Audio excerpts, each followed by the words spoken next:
I didn't do anything fun, but I'll tell you what device I ended up purchasing, Alyssa. I, I'm sitting on the edge of my proverbial seat. Yeah, I know. For my private practice and my business, mainly it's being fueled by the fact that as a family, we need another iPad. And so my current iPad will get demoted To for a use with family my one. kids. Yeah. Yeah. And so I was sort of forced into purchasing a new iPad. And I wanted the iPad Pro for a number of reasons. Mainly like head pointing on the touch chat app, and just some of the other features. But I was going between the 11 inch and the 12.9, and I felt like I wanted the 12.9, but I do use it for like notes. I travel with it, take it places, and some of the reviews that I had read was that it flexes more because it's such a big screen, and because I'm using it for all of those other things, I ultimately decided on the 11 inch, and then I really wanted a 256, but I ended up with the 128 because that was what was on sale at Costco, and Costco has an amazing warranty. And then on top of the discount, I got it for $6.99. And then on top of that, they had the Apple Care, which especially for devices that I'm using with students, I like to have the Apple Care. And they said that the replacement screens for the iPad Pros are like $400 or $500. And so they had the Apple Care was normally $129, and at Costco they had it for, I think it was $59. So I also got the Apple Care discount, and it's coming tomorrow. So I'm super I was going to excited say, about is it that. in your hands yet? Or No, you're no, just hyped? tomorrow. So I don't know. There were a lot of just like factors that kind of played into it.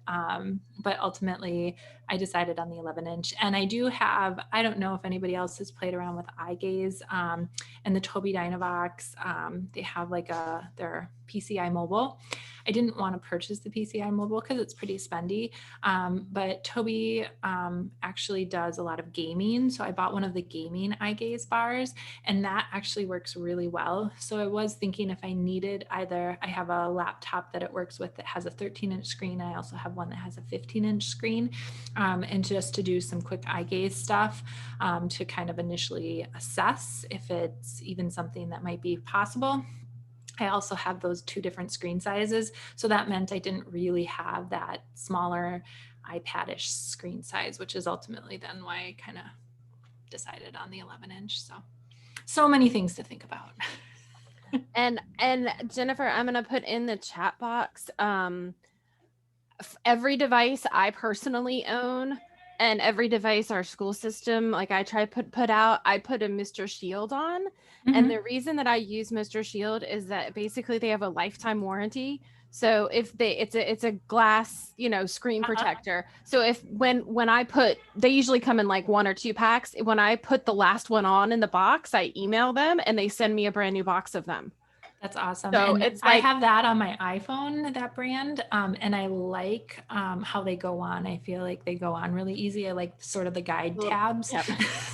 I had to watch a YouTube video to figure it out. But once I figured it out, I was like, Yep. oh, that's kind of genius. I like that. Yep. I have it on my Android phone, my personal iPad, my work iPad.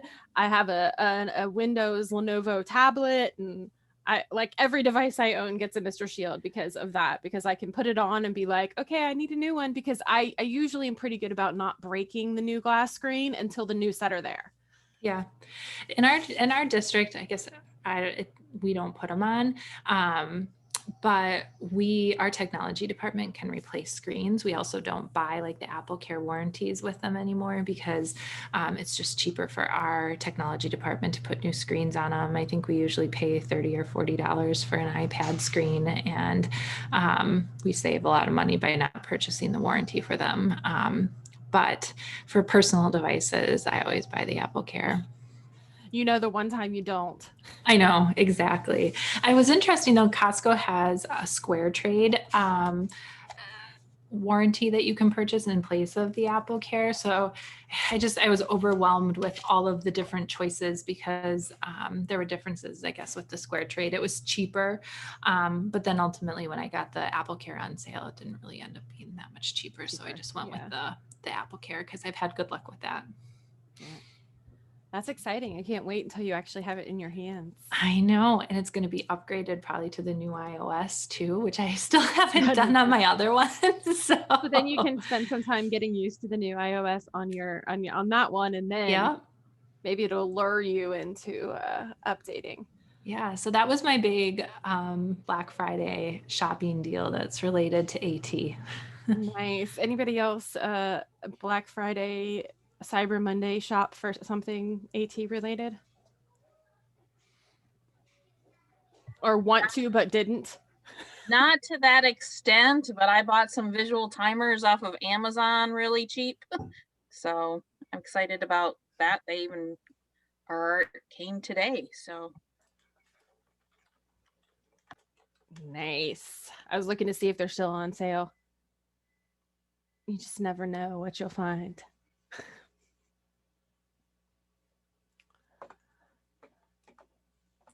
Do you guys still buy the time timer ones? I go back and forth. Like we have quite a few of them sitting around, but I've shifted away sometimes. Sometimes I'll buy some, like I bought one or two of the like off-brand ones just to kind of see like how sturdy are they, how much did they, hang tight, and they did pretty decently. That's sort of our problem, is that they never seem to last, like the parts that turn on them, and they're really difficult. We have not had good luck repairing them either ourselves. So I don't know, that's a frustrating part, but everybody seems to prefer them. All the teachers like them, parents know about them and like them. So yeah, and a lot of times I'm able to say to them like, the time timer is like Kleenex, like it's not like you have to have that exact name. Sorry, Tiffany, you were gonna say what? I was gonna just say this is a Sakura brand, which is not one that I bought before, but for the price I thought, I'm gonna give it a whirl. Seems pretty sturdy. You can change the colors of the timer. Like there's different colors. This one obviously is red, but you can get them in 1, 2, 3, 4, 5, 6, 7 different colors. So anyway, we'll see if it feels sturdy. It was $13, so I'm not gonna cry. Right. Of course, ISTE started yesterday, so I went to that sessions yesterday. So it's my I was gonna say I have not yet been. How was day one of ISTE? I just follow the not at ISTE hashtag and live vicariously. It was good. I did realize that I was following the special ed track, and then I thought a lot of it was familiar. So I'm thinking maybe I need to reach out further today and see if there's some gen ed ones that might pique my interest a little more than just the special ed ones. Not that what we do in AT isn't cool, but I didn't feel like it was a lot of new learning for me. Wanted to be in California, just so you know. That's definitely the attraction to attending a conference, is to think about where you could be instead of the city you've been in for the last X number of days. I have a question. Yeah, true. Warmer's always better. Yeah, but which I don't have that complaint in Florida. Go ahead, Jennifer.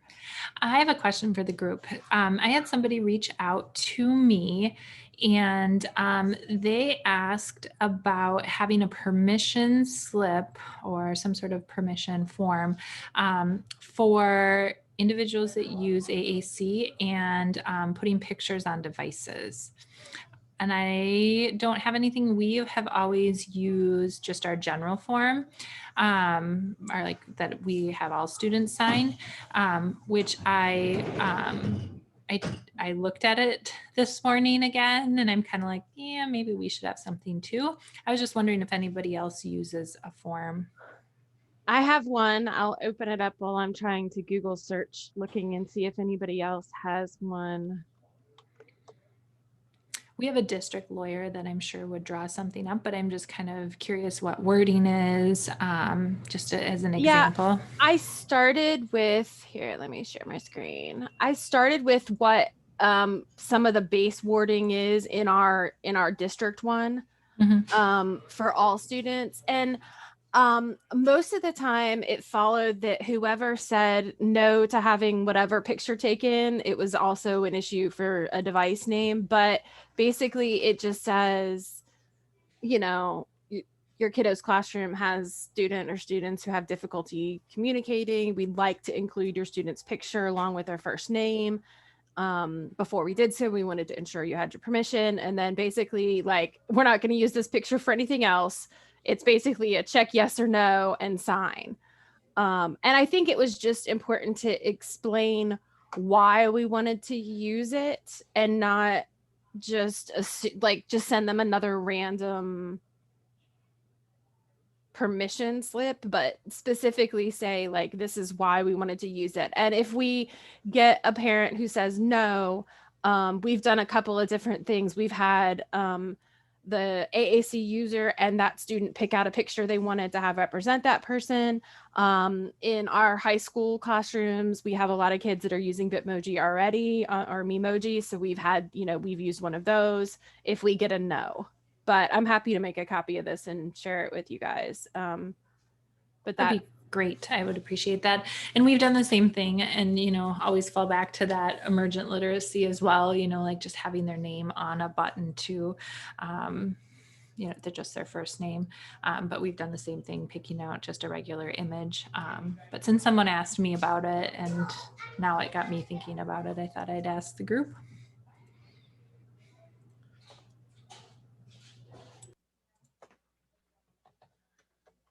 Anybody else have something like that they use?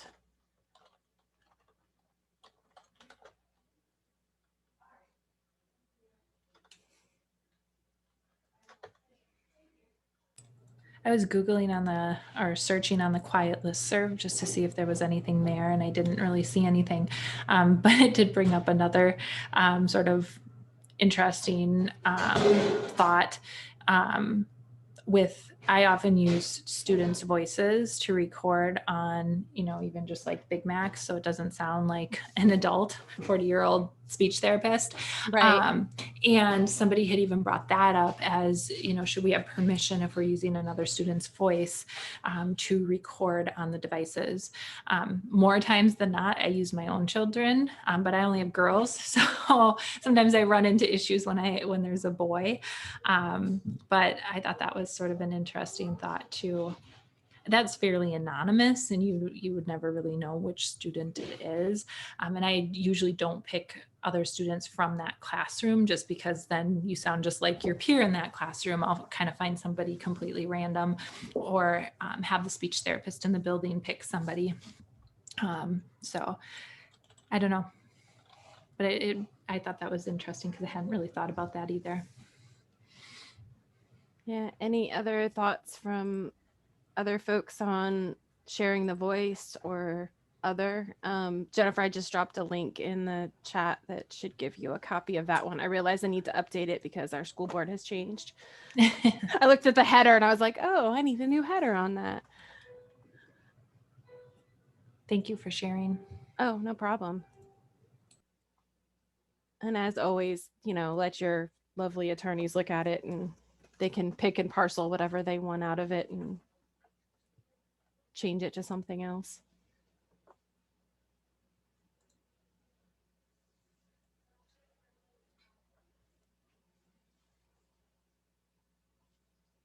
I don't know where everybody else is today. I was looking at the list to see if there are other people hiding who didn't have their cameras up, or at least were up.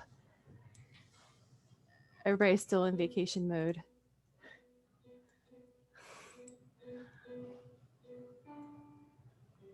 Is there a topic for the AT chat this week? That's a good question. I think the last time I saw the list, there might not have been, but let me pull up. You know, they like to pull that at the last minute and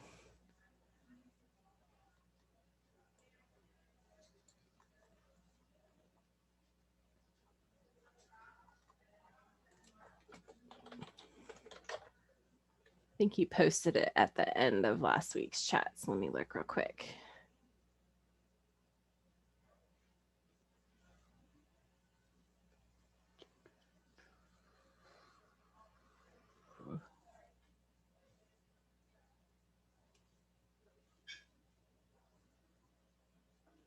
Lots of things about adding things to his wall.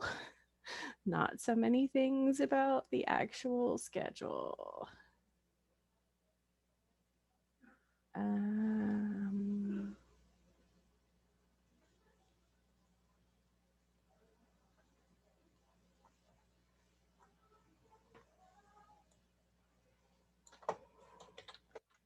you have an idea? No, I was just curious what it was. I thought he said that they had speakers lined up for just about all the rest of them. Yeah, it's been a little bit since I looked at it. Let me see if I can find it semi quickly. I'm failing at finding it quickly.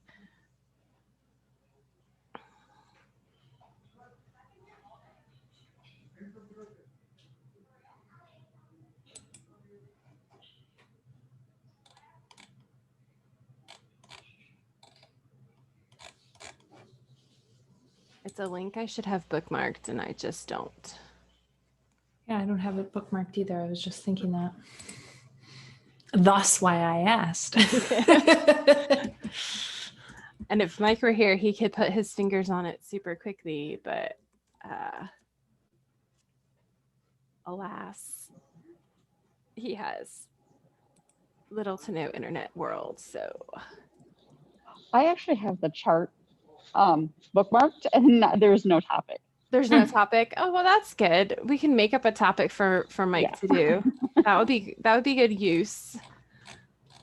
Any major problems? Oh, see, now I finally find it. Any major problems or issues we can make Mike talk about this week? Oh, I forgot they don't like actual.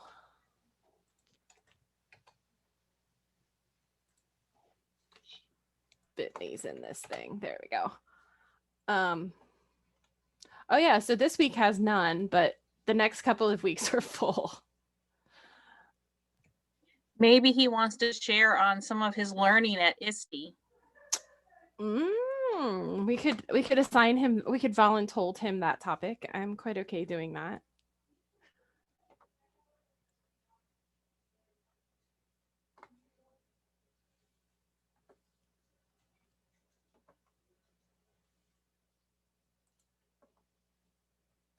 Tools or something that came out. What else are you guys encountering out there? I don't know. I see David's here from their group. Is there an issue or a question that has come up in your group?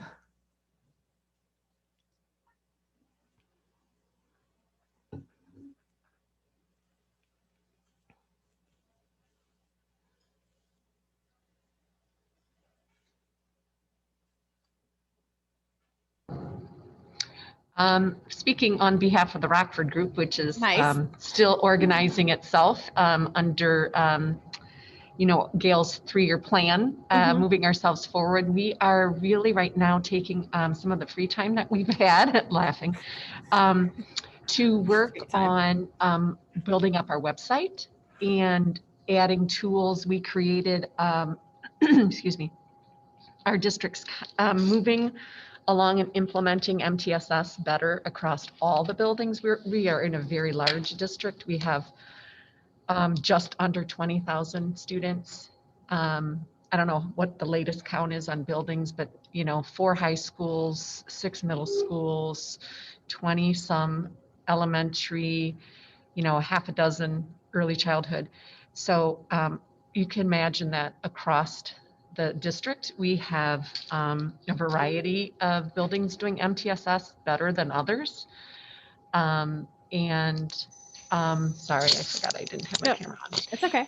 And so we created an AT Tiers document for supporting problem solving with our in our buildings.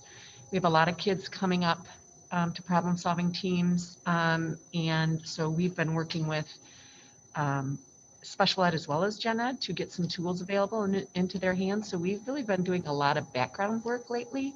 I don't know that we've had any major issues, but we're doing a lot of research, and a lot of what you guys have shared with us, and Quiet, and of course the resources. We're just trying to find a way to organize it and get it onto a gen ed website as well as our own website. Also developing our operating guideline. So we're kind of busy behind the scenes right now, in addition to supporting staff and students, you know, the regular stuff that's going on, and all our kids just moved remote. I was going to ask, you know, where are all of your kids physically? Yeah, they just moved remote. We had a hybrid going on. We had some kids, they could come in person if the families chose, and the rest of them were remote. But all of our special ed kids, and especially in our self-contained classrooms, they were all in person if, you know, they wanted to be, unless the parents elected to keep them at home, and they were coming 5 days a week. But because of the Thanksgiving and Christmas holidays, our district decided to make all kids stay home, go remote, and staff are coming in and reporting to buildings so that we have, you know, better internet access and access to each other and resources or whatever for teaching. So that's where we are right now. You know, and we are about 10,000 more kiddos than you. Oh my gosh. So we're, yeah. And I don't know, 50 some schools. We're building a new one, so I don't know if that's including the new one that's being built for next year or not. Wow. And you know, we have all three options. We have kids in person. I keep kind of holding my breath, not knowing how long that will last, but all year we've got district wide, we're probably, I don't know, 60% in person of those 30,000 kids. And then each individual school, obviously, depending on where it is, may be more or less. But we have kids that are digital attached to those individual classrooms. And then we have kids that are 100% digital doing our virtual school, essentially a virtual school within our district. And we've had all three options since August 31st, since school started. And we've had like classrooms here and there quarantine and groups of kids quarantine, but we haven't had whole schools or whole districts that have gone back virtual yet. But and then to the other point of trying to kind of build up things, I completely understand that, because that's where, when I started in this position a lot of years ago, I've been in this same role for 10 years. Wow. It was kind of starting where you guys are. And of course, at that point, MTSS was not even a thing. I don't even know that RTI itself was like a super hot button thing. But as soon as it happened, we kind of, we latched on to the RTI language.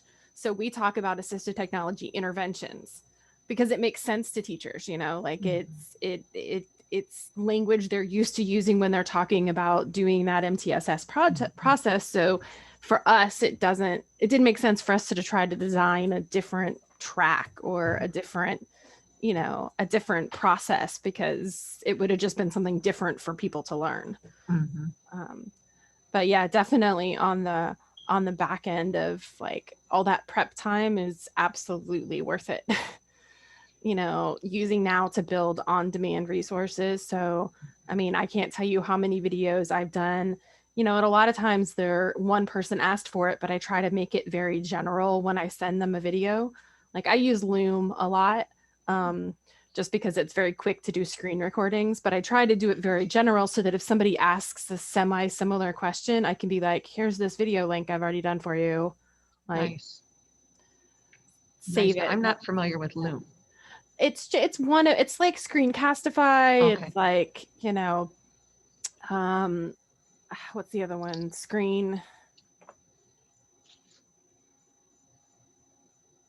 have way too many. Screencast-O-Matic and Screencastify are two that are similar. Loom I like because the pro version is free for educators. So, and it's nice because you don't necessarily, you can store it in your own, you could download and put them in Google Drive and then, embed them in a website or whatever, but you can also just let Loom store them and just send a link right from Loom, which is kind of nice because then I know they're in one place and I don't have to kind of mess with them. Most of them I do download and drop in my drive just so that I have a backup of them. That's what I like about Screencastify, though, is it automatically puts them in my drive. Right. And so I always know that I can go into my Screencastify folder and find them right in my drive. That's what we've been using. To share out. Yes, Screencastify. Yeah, I think starting last March, I just keep kind of jumping between them. Okay. And so I finally was like, okay, pick one for a while because otherwise it was too problematic to keep jumping between. So what Erin, else? Go ahead. Erin, you had mentioned that you're kind of working on your website. We're doing sort of the same thing. Right now, we have a staff sort of meeting tomorrow. So we've been working all weekend to we've made tons of videos, but we don't always put them up there. And so we're releasing our AT website, our internal website to our district. But I'm curious how you are integrating your MTSS stuff into that. Well, it's interesting. We we have a director of MTSS for the district. She is new to the position this year. And so we shared our document with her on Tuesday before we left for Thanksgiving break. And she had some ideas. We just thought it was going to be useful to, first of all, help in the AT decision-making process when special ed teams are sitting there thinking, yikes, okay, so we've tried these tools in our building. What else do we have available? Because this isn't working as well as we'd like it to kind of meet the needs of the students. So we're like, a lot of teachers, a lot of staff know that there's stuff available, but they forget things, especially right now with what we've got going on in education. So we're like, we just want to make a useful tool so that they know in tier 1 for all kids, this is what they could be using if a kid needed a little bit of resource or help for reading or writing or whatever, communication. And moving across, to tier 2 and then tier 3, that's initially we thought we would use the language, as you said, Elisa, as we wanted our language to match our district's language. And so we created the tiers document and shared it with our procedural coaches first. Those are our people in our district that are they're kind of the compliance people that are in all the IEP meetings to make sure that IEPs are done properly. So we shared it first with them. And then we rolled it out to the director of MTSS, and she is planning to implement it with the Title I teachers, to help them when a gen ed kid comes to a problem solving meeting, because there's some concerns, and that tool is going to help them maybe look at what's available and what can we try, take some data on, see if that's enough of a support for our kids. So she's really excited about that. Our the second way she thought she might be able to use it is, oh gosh, what was I thinking, guys? So she was going to use it for counselors. Oh, counselors, yes, our counselors, in helping with things to be put in place maybe before even a 504 or with a 504. So she was going to be using it that way. And then the last thing we've got going in our district this year, which is new because of our COVID, response and what we're doing for our district, for our students, is kids have an option to attend school on Wednesdays if they are, whether they're remote or in person. They have options to do some different activities, and we call it Win Wednesday for our district. And it's really extra support time. So she also, the MTSS director, thought that could be useful for teams in making some decisions about, hey, what supports do we have if a kid needs to come in for some extra boost in reading or writing, or so she thought she could use it that way as well. So in our website, or for our website, we are probably going to make it a separate, we kind of like the Kent ISD website with all their buttons. You guys know what I'm referring to on that one. Gail shared that with us. And we liked the buttons, so you could go to resource buttons and you can click on a button and it'll take you to like some supports for writing, reading. We thought we were going to create one for MTSS. So another way for people to access the tiers idea.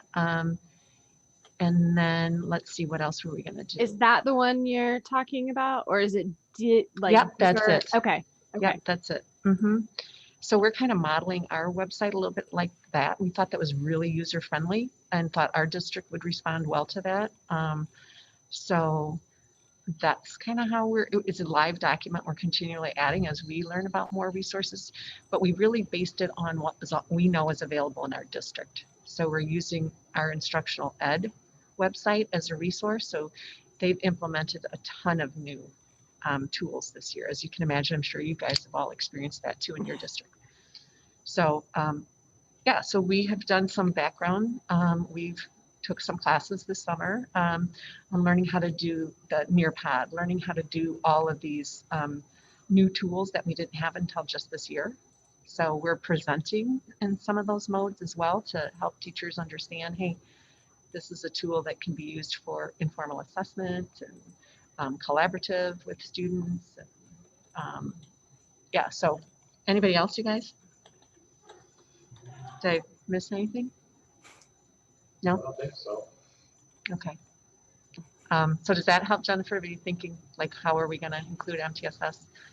Yeah, I'm just, so I guess how does that work? Do you have like a tier 1, a tier 2, a tier 3? And how did you decide what went into those tiers? Jennifer's going to share it and put it in the chat with you guys so you guys can take a look. We'd love feedback. You guys are so much further down the line than we are with a lot of this. You know, we researched multiple places.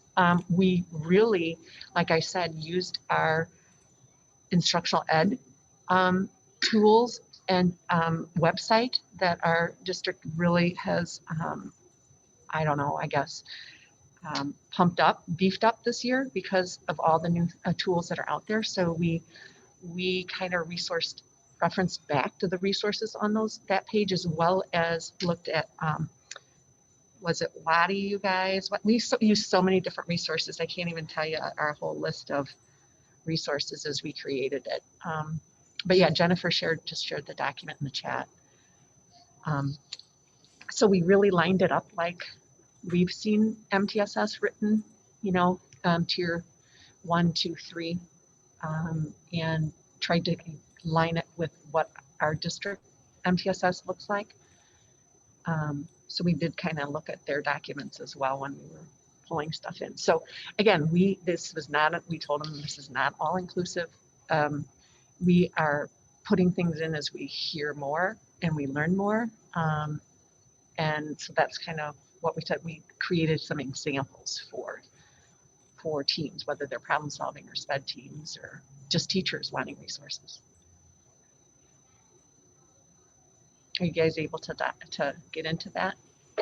I didn't see it. It didn't link in my chat. Yeah, the last link that's in there under the one that I posted actually is a copy, I think, of the photo form I put in. Oh, I don't know if she just linked it by accident. She might have, yeah. Yeah. Hold on, she will. It's one of the reasons I like Bitly's, because then I can tell which is what link. But I know we've learned, so I presented at Patton's right before Thanksgiving, and I know lots of Indiana has like Bitly blocked, has other things blocked. So then I had to like reconvert all my links to other things. Mm-hmm. Yeah, we run into that issue too. We spent a large part of our school year last year in a ransomware attack in the fall. Oh, so, I remember you guys said that earlier on in the year. Yeah, so it was quite a year last school year. So our IT department is very hyper vigilant. With good reason. Yeah. Yes. Yeah. That other link that's in there is that. Okay. So it's by like kind of Wadi area. Mm-hmm.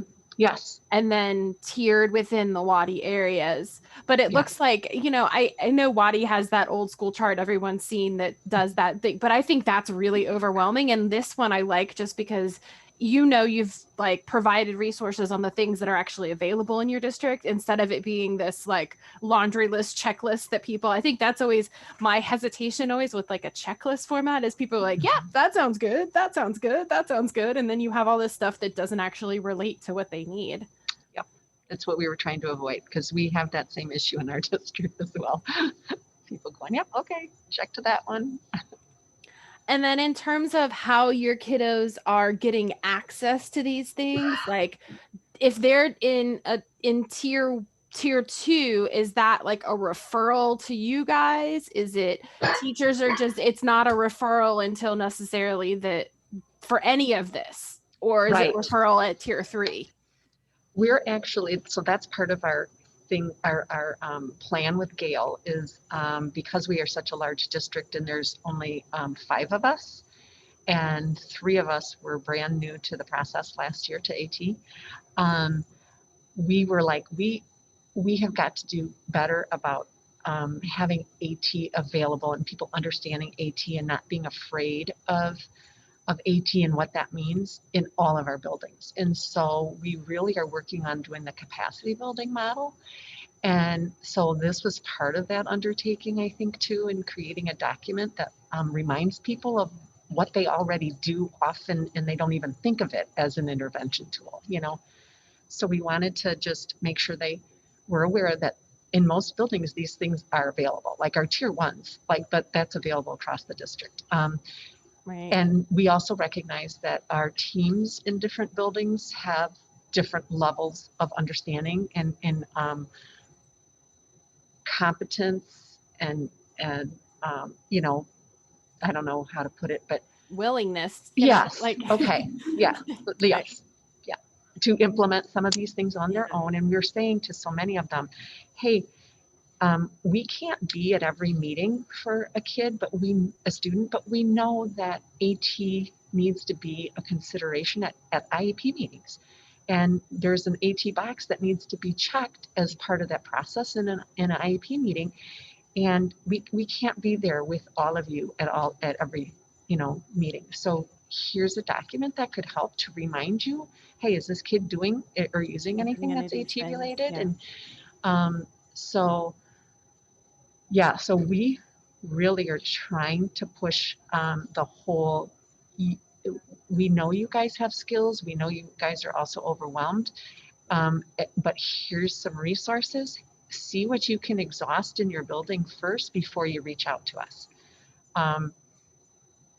You know, not that we're not wanting to support, we do, but we want AT to be in every building and available for every kid who needs it, you know, and that it can't be an excuse any longer for, well, the AT specialist didn't come out, so therefore we just marked no for AT, you know, and Right.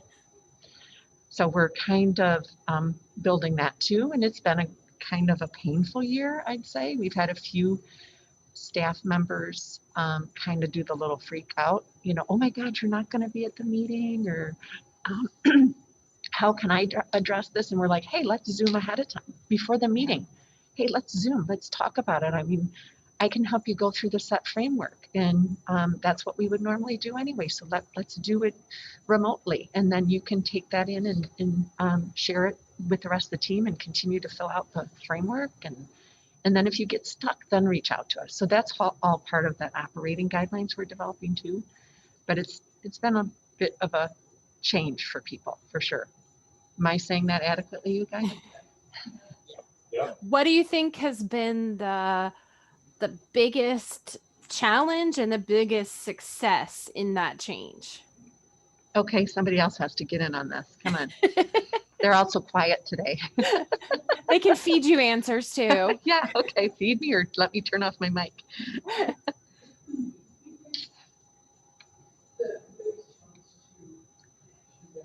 Could kind of changing how we roll support out to buildings, you know, like we're trying to take a step back and support them more, you know, let them do those steps alone first, I think. Well, I think also the fact that our district kind of went to one out of a necessity because of COVID. And so that threw everybody into a big basket that weren't necessarily using the resources that were available. And now that we've dumped a lot more on them, it's been a challenge for them to catch up. So I think in the long run, we're going to end up having to produce some kinds of videos to help with that. And hopefully this website will add to that resource for them so that they won't call us to come running to a building, but they can have that resource available anytime to view. Yeah, I think it almost, if we're using a metaphor within a metaphor, you almost need tiered level of supports for your tiered supports. You know, you need to have that like on demand website resource. You need to have, I mean, one of the things that I did during the last spring when we were working from home exclusively was just open office hours. Just, I'm going to be here on a Google Meet from 1 to 2:30. And if anybody has questions, feel free to pop in. If you have no questions, great. I mean, I can work on other things while the meet is just sitting open. But that gave people a little bit of an opportunity to ask a question, which then I could very quickly share my screen, show them whatever, share a resource. But yeah, I think you guys almost need tiered supports for your tiered supports so that you guys aren't running yourselves ragged, and you're trying to empower those and coach those teachers to believe that, like, yeah, they can actually make some of these decisions.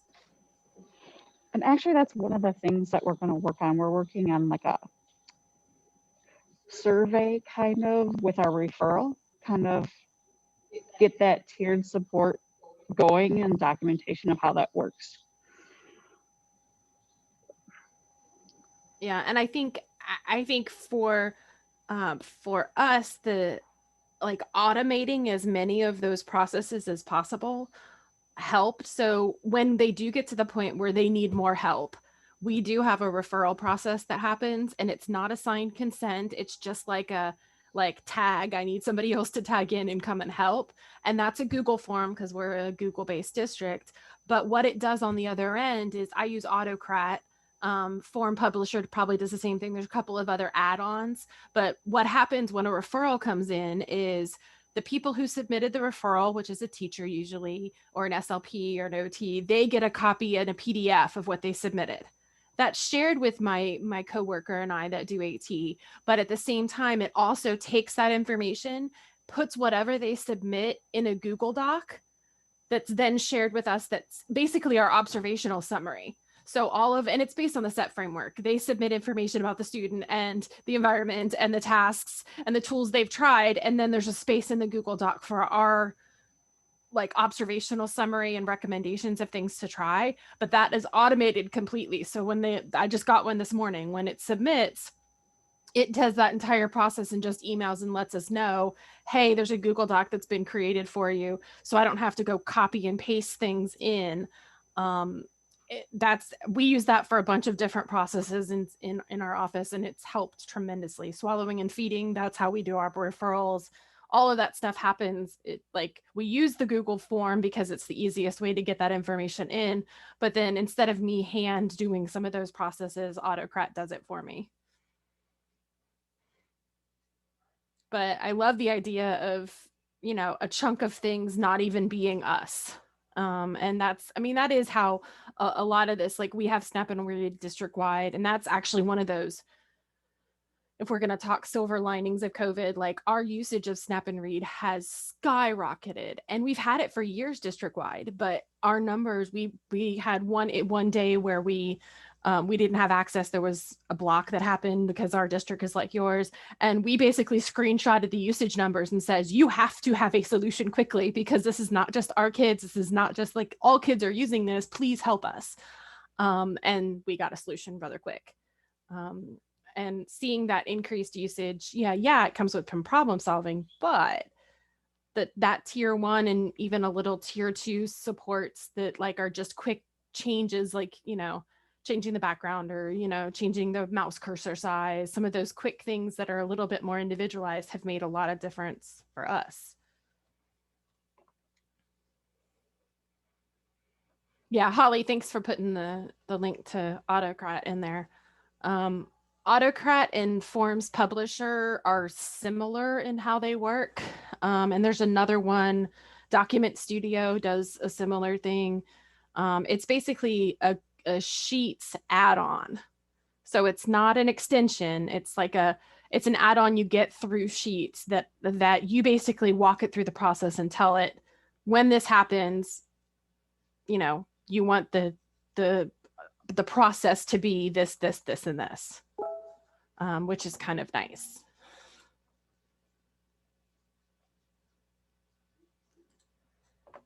Any other positive? What did I say? Not positive, negatives.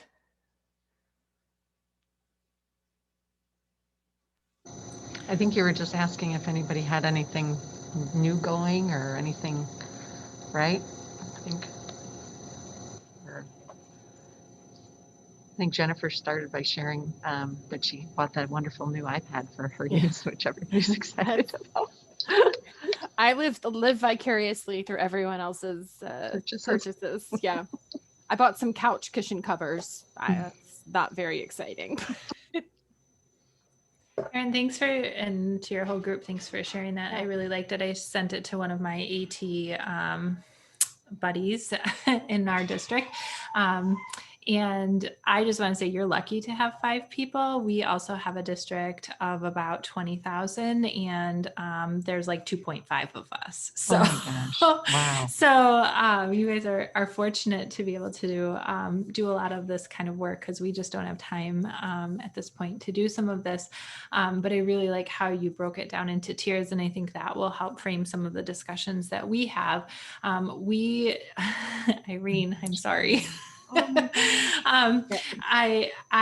We just broke down that WADI checklist and I shared a link of some of the Canva images that we used then to put on our web page, and we have it broken down by area, sort of like you do, and then just we use that WADI checklist.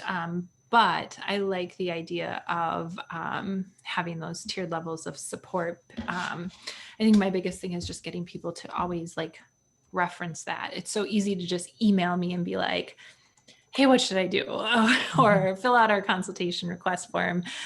So I think it's that mind shift of then getting people to do that. And because we call it MLSS in our district, but because we use that MLSS process and people are used to those tiered levels, I think it makes sense.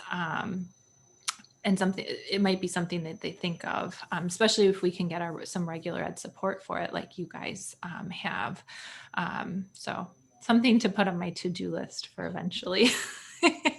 Thank you for the feedback. That's most of what happens when I have a meeting or discussion like this. I'm like, oh, that's a really good idea. Let me try. Oh, wow. Look at my to-do list. I thought I was going to make headway on that. And lo and behold.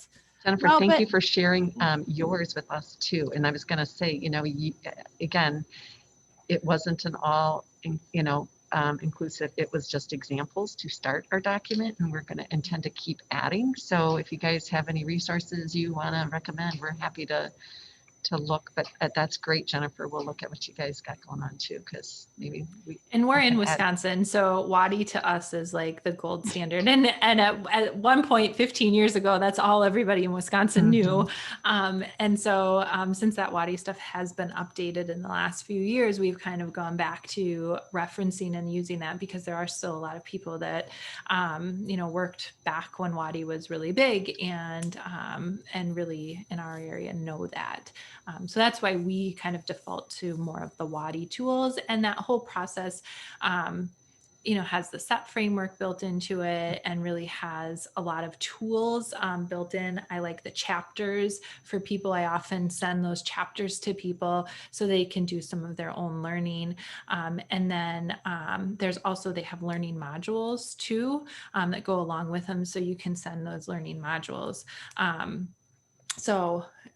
kind of use because I do a lot of statewide sort of consulting, it's something that not just in our district, but statewide, for some of the smaller districts that don't have a lot of experience with AT, it's sort of a nice packaged bundle of learning, I guess, that people can use. So that's why I default to the WADI stuff more. But I would say there isn't a whole lot on that MLSS tiered support levels. So I really like what you guys did with your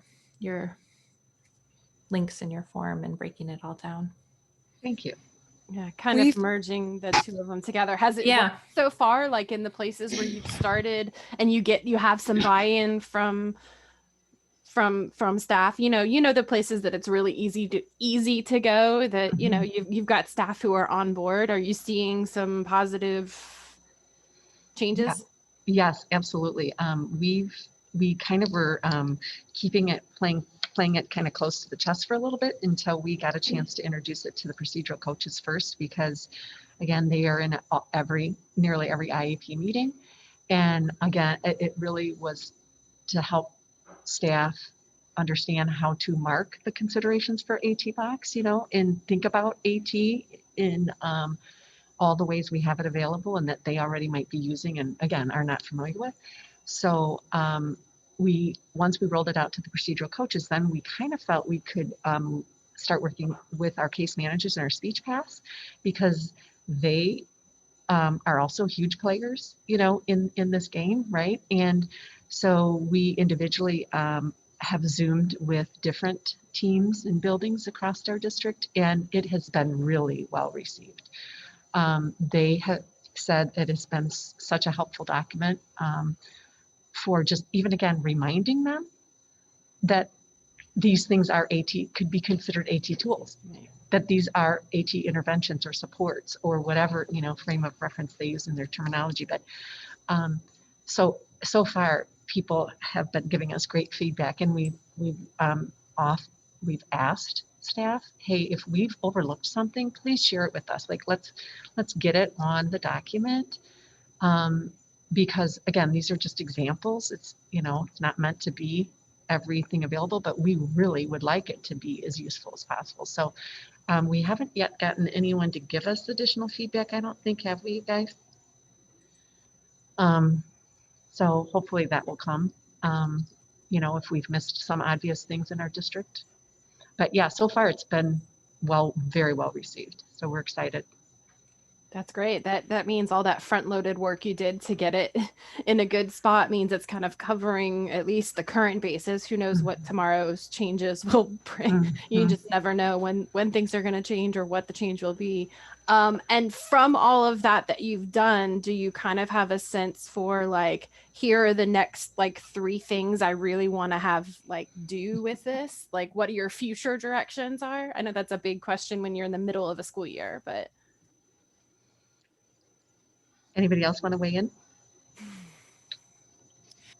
Well, I think that right now what we're focusing on, and I don't really know that we have like the next 3 things, but for sure the very first thing is that we're just trying to disseminate all of the information that we have to as many people that we think will use this information. So just doing trainings, as Erin said, we did the procedural coach training, but we're just going to try, we have a training set up with the OTs, PTs, school counselors. We're trying to get all of those related service staff trained on it. And then I think that we'll probably get some feedback. We'll hopefully get some feedback and change the document or, add things accordingly. I don't know, as far as the next steps beyond training, and what do you guys think as far as the next steps go? Can you tell we're all in one big room? That's why we all have our masks on, and I'm like looking over towards them, and and you saw David walk behind somebody. Yes, exactly. You said his video went off and he walked behind. So we're all in one big room. So you guys are doing a good job of distancing yourself. No, the only thing I started to write it in the chat box because I didn't want to forget it was one of the places that have been really helpful for us in terms of electronic text and books was to make sure we trained whatever they're called in your district, media specialists. because that there are a lot of times they're the people who I get emails from them, even if they're not like the main case manager of a kid, because a kid comes to the library and is obviously getting books that they can't read, or that they know that maybe are above what they know that they should be reading. So sometimes they're the first trigger to be like, how else could I make this book available for a kid? And a lot of those kids, like in the state of Florida, we have a funded Learning Ally access. So any kid who needs it could have Learning Ally, but that's just one of, many options. So those media specialists have been very helpful too. I agree. We've had the same success with our library media specialists, and it was funny because in some of the training materials that went out district wide, one of my coworker, Lynn, had created a whole document based on some of our most common resources, digital resources that we use, like Brain Pop and all of those kind of things. And she went through all of them and looked at the accessibility features that were built in. And then she put those into a document and shared it with our LMS. And then our LMS has really taken that and continued to develop that form. And they actually ended up sharing it out in all of our district-wide training that went out. And Lynn was like, hey, I know that document. And she had given them permission to keep going with it. But they understand a lot of, like Epic and all of those different books and things. And just, which ones have dictionary features, which ones, can read out loud, so some of those tools are already built in. And she's even taken it a step further, and she created a checklist. And all of our new curriculum that's being evaluated in our district now has like an AT sort of checklist, and they look for all of the features when they're adopting a new curriculum and textbooks, and they won't adopt anything that doesn't meet the guidelines of accessibility in this checklist that we've developed. And so that's really nice, because we know that there's so many like digital components to the new textbooks and things that are coming out. And so now we're really looking at it from an accessibility standpoint as well. So our curriculum and instruction department has really gotten on board with some of that as well. So that's kind of another facet that we've been able, between LMS and then our curriculum and instruction department, we've been able to kind of weasel our way in and have a little bit more influence. I love that. Yeah, go ahead, Holly. I think we were going to ask, is there any way that you could share that? I will search my drive. I've shared it before. I will search my drive for it.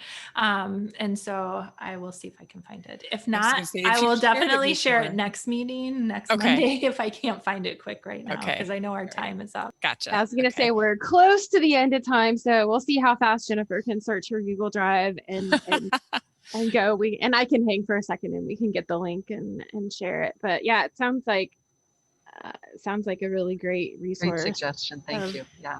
And Jennifer was probably up late last night watching the game. Yay, Packers. Yeah. We're in Northern Illinois, so probably everybody else here in this room wouldn't say that. On our end, the game was pathetic. I really didn't have to watch that long because it was kind of a blowout. So I could go to bed early, confident it was over by the end of the first quarter. But true Packer and Bear fans all know that it's never over till it's over. So funny. All right. Well, I was going to say, any other questions or things while she's searching frantically? Or not frantically. She's searching quite calmly. I'm just grabbing the link. I was going to say, she's searching very calmly. She found it. Oh, good job. Good deal. That's awesome. And if you've shared it before, we probably have it written down on somebody's notes, like we're all taking our own separate notes. And copy of it quick, otherwise you won't have access.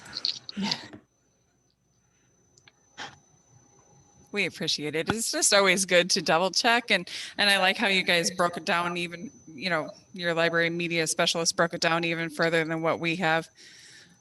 So that's why it'd be interesting to see. We'd be interested in see what our specialists would have to say. Because they would be willing partners, or do you think they would just have different viewpoints? Or both? Yeah, probably both. Maybe both. Mhm. Well, and I think I'm due to retrain them. I should have retrained them this fall, but COVID. And the thing I think that was most impactful was me kind of saying, okay, well, this is the percentage of kids that come to your library media resource time who probably can't read whatever book they're checking out or read it well.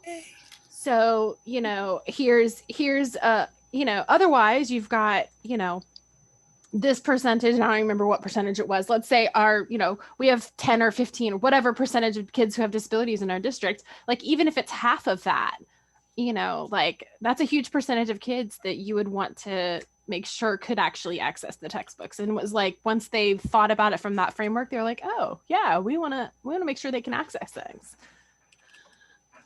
Awesome, Jennifer. Thank you. I'm so glad you found it. Yeah. So like I said, Yes, that's what we thank use you. for evaluating textbooks now in our district and looking at what accessibility features they have.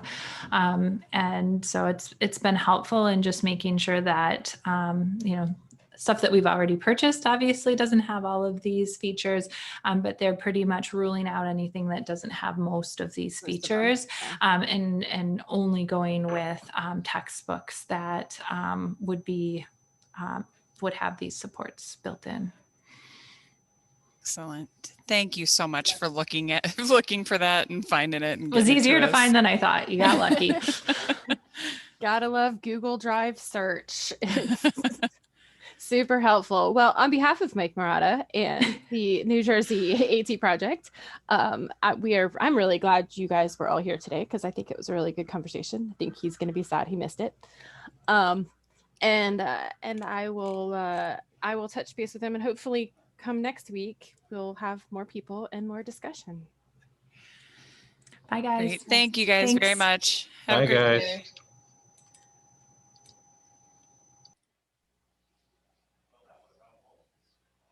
Thank you, Naomi, for